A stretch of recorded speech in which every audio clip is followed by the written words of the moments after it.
नमस्कार दोस्तों, एजुकेशन 24 में आपका स्वागत है। दोस्तों आज का वीडियो बहुत ही खास होने वाला है क्योंकि आज के इस वीडियो में आपको बीए फर्स्ट ईयर के फर्स्ट सेमेस्टर में आपका जो सब्जेक्ट है सोशोलॉजी यानी कि समाजशास्त्र, उसके अंदर कौन कौन से क्वेश्चन आने वाले हैं, इस वीडियो के अंदर मैं आपको आने वाले क्वेश्चन के बारे में बताऊंगा। तो आप इस वीडियो को पूरा अंत तक जरूर देखिएगा क्योंकि इस वीडियो से आपको बहुत कुछ सीखने को मिलेगा जो कि बीए एग्जाम में काम करेगा। तो आइए देर न करते हुए वीडियो को शुरू करते हैं और बीए फर्स्ट ईयर के फर्स्ट सेमेस्टर में आपका जो सब्जेक्ट है सोशोलॉजी, उसके अंदर जो भी क्वेश्चन आने वाले हैं उन आने वाले क्वेश्चन के बारे में जानते हैं। दोस्तों आगे बढ़ने से पहले मैं आपको एक बात बता दूं कि इस वीडियो के अंदर मैं आपको अति लघु उत्तरीय प्रश्न, लघु उत्तरीय प्रश्न और दीर्घ उत्तरीय प्रश्न तीनों तरह के प्रश्न बताऊंगा। तो आप इस वीडियो को स्किप किए बिना पूरा देखिएगा ताकि आपको तीनों तरह के प्रश्नों के बारे में अच्छे से पता चल सके। तो आइए दोस्तों देर न करते हुए वीडियो को शुरू करते हैं और सबसे पहले हम लोग अति लघु उत्तरीय प्रश्नों के बारे में जानते हैं। तो यहाँ पर दोस्तों अति लघु उत्तरीय प्रश्नों में पहले प्रश्न की बात की जाए तो यहाँ पर दोस्तों आपका पहला प्रश्न दिया हुआ है, सामाजिक स्तरीकरण सामाजिक एकीकरण में वृद्धि कैसे करता है। यानी कि दोस्तों पहला क्वेश्चन कह रहा है कि जो सामाजिक स्तरीकरण होता है वो दोस्तों सामाजिक एकीकरण में कैसे वृद्धि करता है। यहाँ पर दोस्तों आपको बताना है कि सामाजिक स्तरीकरण सामाजिक एकीकरण में कैसे वृद्धि करता है। अब दोस्तों अगले क्वेश्चन की बात की जाए तो यहाँ पर दोस्तों आपका दूसरा क्वेश्चन दिया हुआ है, शास्ति अथवा प्रतिबंध से आप क्या समझते हैं। यानी कि दोस्तों दूसरा क्वेश्चन कह रहा है कि जो शास्ति होता है अथवा जो प्रतिबंध होता है, शास्ति अथवा प्रतिबंध से आप क्या समझते हैं। यहाँ पर दोस्तों आपको शास्ति अथवा प्रतिबंध के बारे में बताना है। अब दोस्तों अगले क्वेश्चन की बात की जाए तो यहाँ पर दोस्तों आपका तीसरा क्वेश्चन दिया हुआ है, लोकाचार अथवा रूढ़ियों से आप क्या समझते हैं। यानी कि दोस्तों तीसरा क्वेश्चन कह रहा है कि जो लोकाचार होता है अथवा जो रूढ़ियाँ होता है, यहाँ पर दोस्तों आपसे कह रहा है कि लोकाचार अथवा रूढ़ियों से आप क्या समझते हैं। यहाँ पर दोस्तों आपको लोकाचार अथवा रूढ़ियों के बारे में बताना है। अब दोस्तों अगले क्वेश्चन की बात की जाए तो यहाँ पर दोस्तों आपका चौथा क्वेश्चन दिया हुआ है, भूमिका किसे कहते हैं। यानी कि दोस्तों भूमिका क्या होता है, भूमिका किसे कहते हैं। यहाँ पर दोस्तों आपको चौथे क्वेश्चन बताना है कि भूमिका किसे कहते हैं। अब दोस्तों अगले क्वेश्चन की बात की जाए तो यहाँ पर दोस्तों आपका पांचवा क्वेश्चन दिया हुआ है, प्रदत्त और अर्जित परिस्थिति में दो अंतर लिखिए। यानी कि दोस्तों जो प्रदत्त परिस्थिति होता है और जो अर्जित परिस्थिति होता है, यहाँ पर दोस्तों आपको प्रदत्त परिस्थिति और अर्जित परिस्थिति में क्या करना है, दो अंतर लिखना है। यानी कि प्रदत्त और अर्जित में क्या अंतर होता है, यहाँ पे आपको दो अंतर लिखना है। अब दोस्तों अगले क्वेश्चन की बात की जाए तो यहाँ पर दोस्तों आपका छठा क्वेश्चन दिया हुआ है, सामाजिक संरचना किसे कहते हैं। यानी कि दोस्तों छठा क्वेश्चन कह रहा है कि सामाजिक संरचना क्या होता है, सामाजिक संरचना किसे कहते हैं। यहाँ पर दोस्तों आपको बताना है कि सामाजिक संरचना किसे कहते हैं। अब दोस्तों अगले क्वेश्चन की बात की जाए तो यहाँ पर दोस्तों आपका सातवां क्वेश्चन दिया हुआ है, सभ्यता को परिभाषित कीजिए। यानी कि दोस्तों सभ्यता क्या होता है, यहाँ पर दोस्तों आपको सभ्यता को परिभाषित करना है, यानी कि सभ्यता की परिभाषा लिखना है। अब दोस्तों अगले क्वेश्चन की बात की जाए तो यहाँ पर दोस्तों आपका आठवां क्वेश्चन दिया हुआ है, धर्म के चार महत्व लिखिए। यानी कि दोस्तों जो धर्म होता है, धर्म की यहाँ पे क्या करना है, यहाँ पे दोस्तों आपको धर्म के चार महत्व लिखना है, यानी कि धर्म के चार गुण लिखना है। अब दोस्तों अगले क्वेश्चन की बात की जाए तो यहाँ पर दोस्तों आपका नौवां क्वेश्चन दिया हुआ है, राज्य के चार अनिवार्य कार्य लिखिए। यानी कि दोस्तों जो राज्य होता है, यहाँ पर दोस्तों आपको राज्य के चार अनिवार्य कार्यों के बारे में लिखना है कि राज्य के कौन से चार अनिवार्य कार्य हैं। अब दोस्तों अगले क्वेश्चन की बात की जाए तो यहाँ पर दोस्तों आपका 10वां क्वेश्चन दिया हुआ है, विवाह संबंधी नातेदारी क्या है। यानी कि दोस्तों जो विवाह होता है, विवाह संबंधी नातेदारी क्या है, यहाँ पर दोस्तों आपको बताना है कि विवाह संबंधी नातेदारी क्या है। अब दोस्तों अगले क्वेश्चन की बात की जाए तो यहाँ पर दोस्तों आपका 11वां क्वेश्चन दिया हुआ है, समाज और समुदाय में चार समानताएं लिखिए। यानी कि जो समाज होता है और जो समुदाय होता है, इन दोनों में कौन सी समानताएं होती है। यहाँ पर दोस्तों आपको समाज और समुदाय में चार समानताएं लिखना है। अब दोस्तों अगले क्वेश्चन की बात की जाए तो यहाँ पर दोस्तों आपका 12वां क्वेश्चन दिया हुआ है, समाज शास्त्र और राजनीति शास्त्र में क्या संबंध है।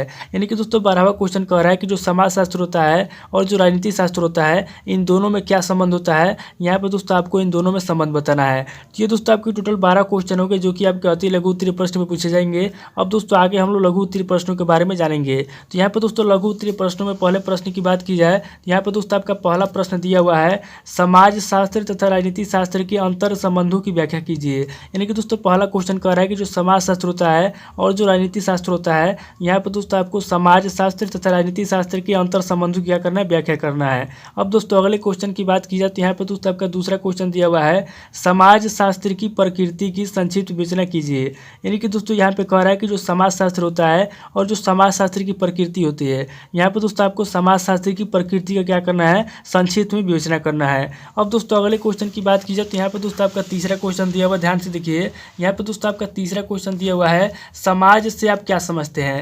यानी कि दोस्तों समाज क्या होता है, समाज से आप क्या समझते हैं। यहाँ पे दोस्तों आपको समाज के बारे में बताना है कि समाज से आप क्या समझते हैं। अब दोस्तों अगले क्वेश्चन की बात की जाए तो यहाँ पर दोस्तों आपका चौथा क्वेश्चन दिया हुआ है, समिति की विशेषताओं का उल्लेख कीजिए। यानी कि दोस्तों चौथा क्वेश्चन कह रहा है कि समिति क्या होता है, समिति की कौन कौन सी विशेषताएं होती है। यहाँ पर दोस्तों आपको समिति की विशेषताओं का उल्लेख करना है। अब दोस्तों अगले क्वेश्चन की बात की जाए तो यहाँ पर दोस्तों आपका 5वां क्वेश्चन दिया हुआ है, संदर्भ समूह की अवधारणा को स्पष्ट कीजिए। यानी कि दोस्तों संदर्भ समूह क्या होता है, यहाँ पर दोस्तों आपको संदर्भ समूह की अवधारणा को स्पष्ट करना है। अब दोस्तों अगले क्वेश्चन की बात की जाए तो यहाँ पर दोस्तों आपका 6ठा क्वेश्चन दिया हुआ है, द्वितीयक समूहों के महत्व को स्पष्ट कीजिए। यानी कि दोस्तों 6ठा क्वेश्चन कह रहा है कि द्वितीयक समूह क्या होता है। यहाँ पर दोस्तों आपको द्वितीयक समूहों के महत्व को स्पष्ट करना है। यानी कि द्वितीयक समूह के कौन कौन से महत्व है, यहाँ पर दोस्तों आपको द्वितीयक समूह के महत्व को स्पष्ट करना है। यानी कि द्वितीयक समूह के महत्व के बारे में आपको बताना है। अब दोस्तों अगले क्वेश्चन की बात की जाए तो यहाँ पर दोस्तों आपका 7वां क्वेश्चन दिया हुआ है, नातेदारी का महत्व बताइए।